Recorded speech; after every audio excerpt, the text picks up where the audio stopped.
اعوذ باللہ من الشیطان الرجیم بسم اللہ الرحمن الرحیم اللہم صل علی محمد وآلہ وعطرتہ بعدد کل معلوم لک۔ معزز سامعین، السلام علیکم ورحمۃ اللہ وبرکاتہ۔ امید ہے تمام ساتھی خیر و عافیت کے ساتھ ہوں گے۔ آج کا ہمارا لیکچر قرآن پاک کی چند اصلاحات کے بارے میں جو قرآن پاک کے اندر استعمال ہو رہی ہیں، اور یہ ہمارا سبق نمبر 3 ہے۔ اس سے پہلے سبق نمبر 2 کے اندر ہم لوگوں نے بڑی غلطیاں اور چھوٹی غلطیاں اس بارے میں ڈسکشن کی تھی۔ جن ساتھیوں نے وہ لیکچر نہیں دیکھا، وہ ڈسکرپشن میں لنک دے دیا جائے گا، وہاں پہ جا کے دیکھ سکتے ہیں۔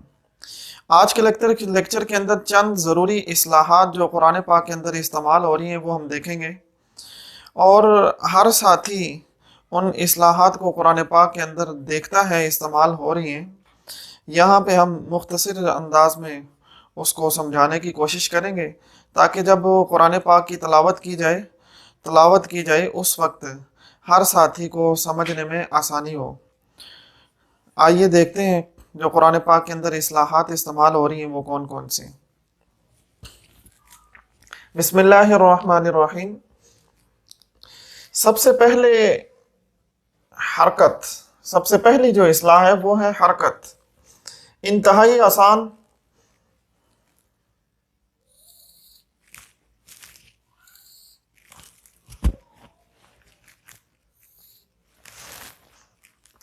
حرف کے اوپر یہ سائن اس طریقے سے آتا ہے، اسے زبر کہتے ہیں۔ حرف کے نیچے کی طرف یہی سائن ہو تو اسے زیر کہتے ہیں۔ حرف کے اوپر یہ سائن ہو تو اسے پیش کہتے ہیں۔ ٹھیک ہے جی؟ تو آسان لفظوں میں زبر زیر پیش کو حرکت کہتے ہیں۔ زبر زیر اور پیش کو حرکت کہتے ہیں۔ آسان ترین الفاظ حرکت کسے کہتے ہیں؟ زبر زیر پیش، اسے حرکت کہتے ہیں۔ نمبر 2، دوسرے نمبر پہ جو اصلاح استعمال ہوتی ہے وہ ہے جزم۔ قرآن پاک کے اندر ہم نے دیکھا ہوگا اس طرح سے سائن آتا ہے، چھوٹا سا دال بنا ہوتا ہے جسے ہم ساکن بولتے ہیں، حالت سکون بھی۔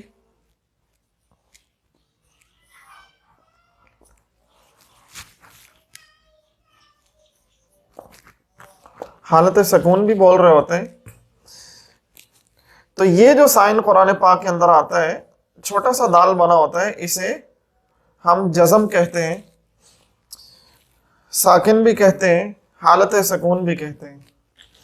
جیسے قرآن پاک کے اندر آتا ہے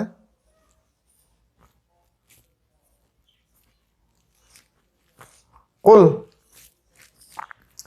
اب یہاں پہ یہ دیکھیے لام پہ جزم ہے، ٹھیک ہے جی؟ یہ جو سائن ہوتا ہے اس کو جزم کہتے ہیں۔ یہ حالت سکون ہوتی ہے، سکون کی حالت، ٹھیک ہے جی؟ اس کے بعد ہے شد۔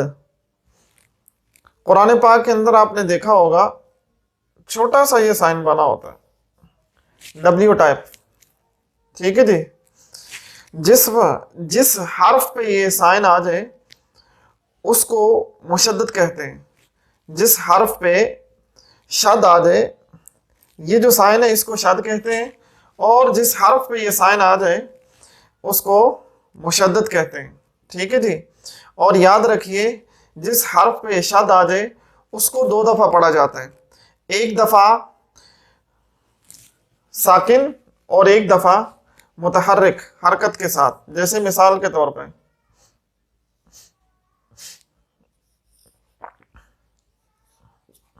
حمزہ با زبر اب، با زبر با، اب با، میں اس کو ایسے بھی لکھ سکتا ہوں،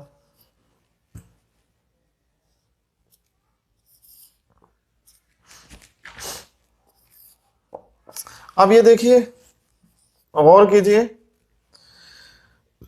اب با مشدد جو حرف ہوتا ہے، جس حرف پہ شد ہوتی ہے اس کو 2 دفعہ پڑھا جاتا ہے، ایک دفعہ جزم کے ساتھ ساکن، اور ایک دفعہ حرکت کے ساتھ.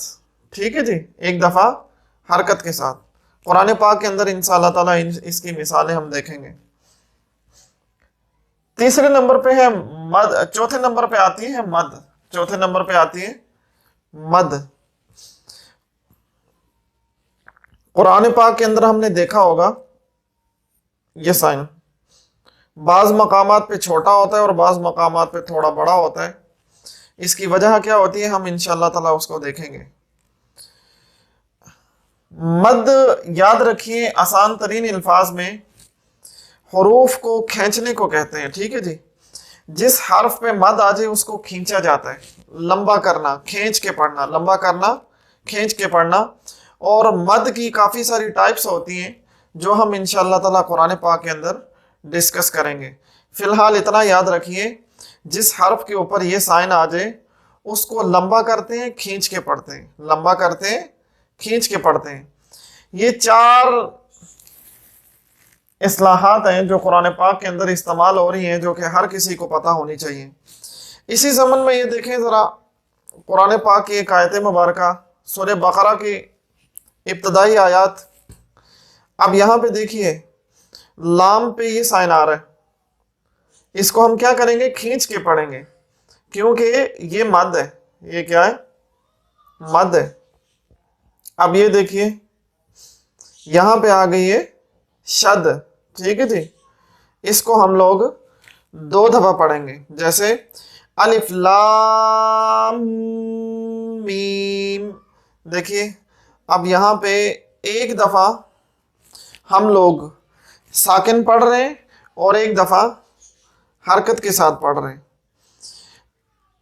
اب یہاں پہ یہ سائن دیکھیے کھڑی زبر ہے. کھڑی زبر یاد رکھیے یہ بھی حروف مدہ کے اندر ہی آتی ہے. اس کی ڈسکشن انشاءاللہ تعالیٰ قرآن پاک کے اندر ہم کریں گے جب اس کا لیکچر آئے گا. یہ دیکھیے یہ حرکت ہے، یہ بھی حرکت ہے. یہ آ گئی جزم، یہ آ گئی جزم. یہ حرکت ہے، یہ مد میں آئے گی. یہ بھی حرکت ہے، یہ بھی حرکت ہے، یہ بھی حرکت ہے. یہ آ گئی ہمارے پاس جزم، پھر آ گئی حرکت، پھر ہمارے پاس حرکت آ گئی. ٹھیک ہے جی، پھر یہ ہمارے پاس جزم آ گئی، پھر یہ حرکت آ گئی. ٹھیک ہے جی. یہ حرکت جو حرکت اوپر آ رہی ہے یہ زبر ہوگی، جو نیچے آ رہی ہے یہ زیر ہوگی، اور جو یہ سائن ہے اس کو پیش کہتے ہیں. اسی طرح سے یہ زبر زبر زبر زیر، یہ پھر زیر. ٹھیک ہے جی. اللہ تعالیٰ سے دعا ہے کہ جو چیزیں ہم لوگوں نے ڈسکس کی ہیں اللہ تعالیٰ ہمیں سمجھنے کی توفیق عطا فرمائے، اور پھر ہم سب مسلمانوں کو اس پہ عمل پیرا ہونے کی توفیق عطا فرمائے. وآخر دعوانا ان الحمد للہ رب العالمین.